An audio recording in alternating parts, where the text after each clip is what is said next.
Hello everyone, it's Amethyst Mahoney, and I'm really excited to release my Awaken Your Divine Power 5 Steps to Create Your Money-Making Business by Finding Your Passion program. Yay, the launch is out. So if you're watching this, I just want you to know that anyone can use my program, whether you've ever picked up a tarot card or never picked up a tarot card.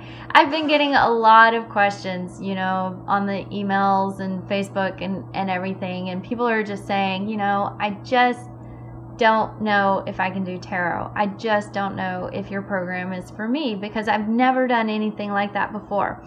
And I just want to tell you that yes, actually you have. You just may not know it yet. The tarot cards are nothing more than pictures. So if you've ever seen a picture, a photograph, a movie, which is nothing more than a series of pictures spliced together so that they look like they're moving, or anything like that, then you already know how to use tarot. And I pulled some pictures off the internet to help explain this a little bit. Here's a picture that a lot of people are familiar with, and there's whole entire classes on what you see in this picture. What emotions do you feel when you look at this picture? And it's no different with tarot cards. Here's another one that I like a lot. Someone did a pastel version of Scream.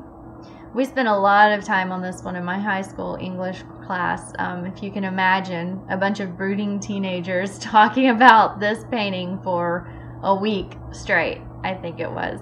But it was a lot of fun. And, there's all kinds of things in all of these pictures about the different uses in the strokes and the artwork and the colors and what does that all mean for you. And that's why there's so many different tarot decks, because every artist has their own style. But I just want you to know that we have, in fact, been using pictures to communicate basically forever. If you recognize this is a cave drawing that has been found. And we've always used pictures to tell people how we feel or tell our stories. And that's also what tarot does. It just does it using symbolism. And of course, we do have the symbols, actual literal symbols. And our modern alphabet, it's nothing more than symbols. The pictures that we call our alphabet is just a symbol that stands for a letter and a sound that we've all agreed upon, depending on which country or language that you're talking about. And it's no different than the tarot either. We've just strung those together to develop a way to tell people our ideas. So when you buy the Awaken Your Divine Power system, you will get the Gilded Tarot set by Ciro Marchetti and the companion book that was written by Barbara Moore, who works with Llewellyn Press. She's really great. I love this book. And you get your 78 cards. So I don't know if you can see it, but that's 78 cards. And if you've never picked up a tarot card before, there's a really, really easy way to figure out what it means for you. And it's not run and get the book and look up the meaning. It's actually to look at your card. So we'll go through it real quick. Let's say I draw the Three of Swords. And the first thing you want to do when you're sitting down and talking about your tarot cards or trying to do a spread and get a meaning is you want to say the title of the card. And it's actually preferable if you can do this out loud. So you would say, I drew the Three of Swords. And then you just start describing everything that you see in the card that means anything at all to you. Sometimes if you don't think it means anything to you, but you happen to catch it. So this one's a really easy one to figure out the meaning behind it. There's a heart, and there are three swords going through the heart. So obviously that would hurt. So this card is about pain. And also the heart is a symbol for love and often relationships. So I would say that the swords going through the heart mean that there's a lot of pain and hurt around a particular relationship for this person at this time. And if you look it up in the book, that's pretty much what the meanings say in the book. So let's try another card. For right now, I'm not going to do reversals. When a card comes up upside down like this, it's called a reversal. I've actually gotten away from reading reversals for the most part. If it comes up reversed, I kind of take that into consideration as a pay more attention to it type of meaning. But this, if you're new to tarot especially, just use the cards upright. Because what's happened over the years is that I now see all of the meanings in the cards, whether they're upright or reversed. And, you know, a card, I could get it upright, but I could actually feel it as the emotions that I used to feel when I saw it reversed. And I'll know that it's actually a reversed card for that particular reading.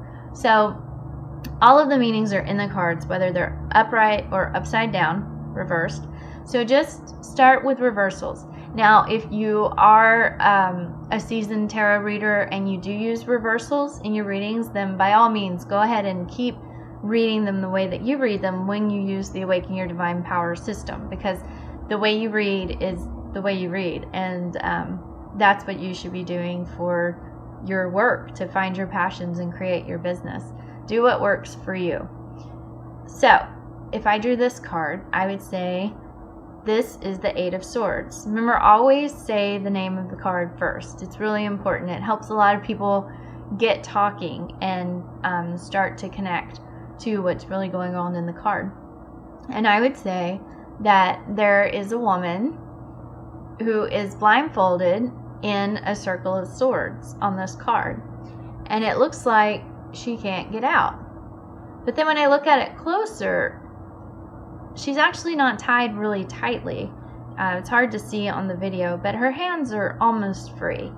And it looks like if she would just reach up, well, obviously her hands are not even behind her back, so she could reach up and take her blindfold off herself. So this circle of swords around her, it's almost like she's self-imprisoned. You know, she's refusing to take off her blindfold. She's refusing to unlock her chains on her hands, and she's refusing to get up and walk out of the swords. So this card, I would say, would be about someone who is refusing to stand up for themselves. She's on her knees, right? And needs to take their own blindfolds off. That a lot of the things that are going on around them are things that they could handle, but they just don't seem to really have the faith in themselves to do it. And so let's do one more. Yay, I got a happy card. So again, I'm turning it right side up because that's the way I'm going to read for the most part from now on. So for this card, I would say this is the Ten of Cups, or I drew the Ten of Cups.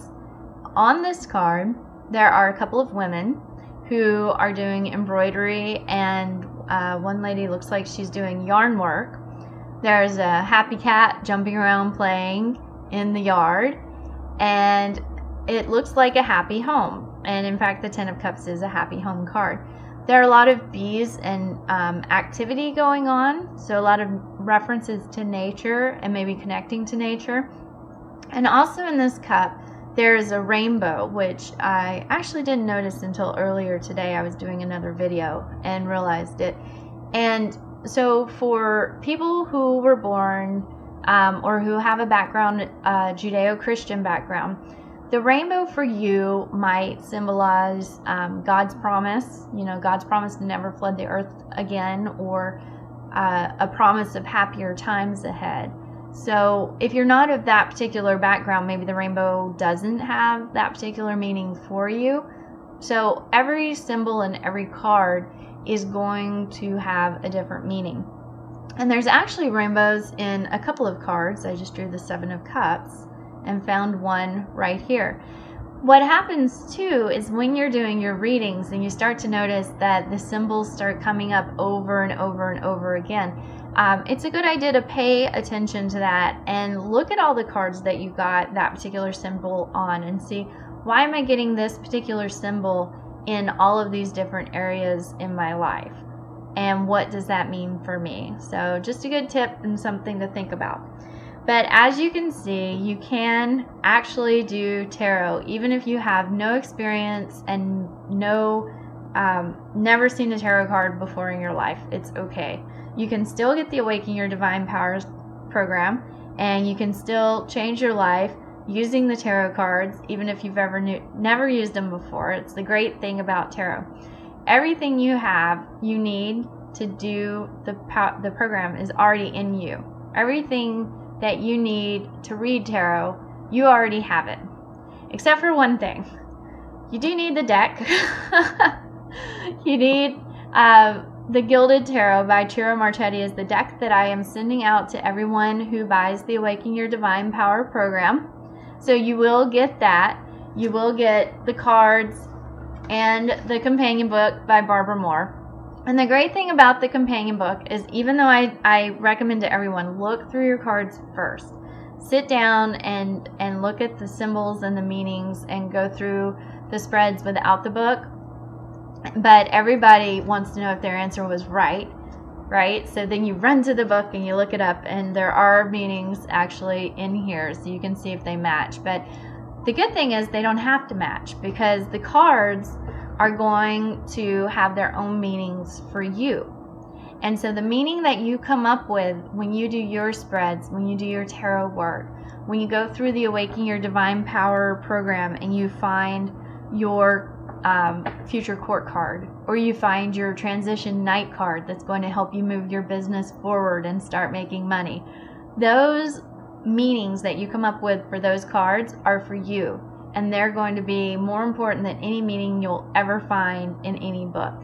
So yes, the tarot is for you, and yes, you can use it no matter what. So I hope to work with you soon in the Awaken Your Divine Power program. And until I see you again, happy readings.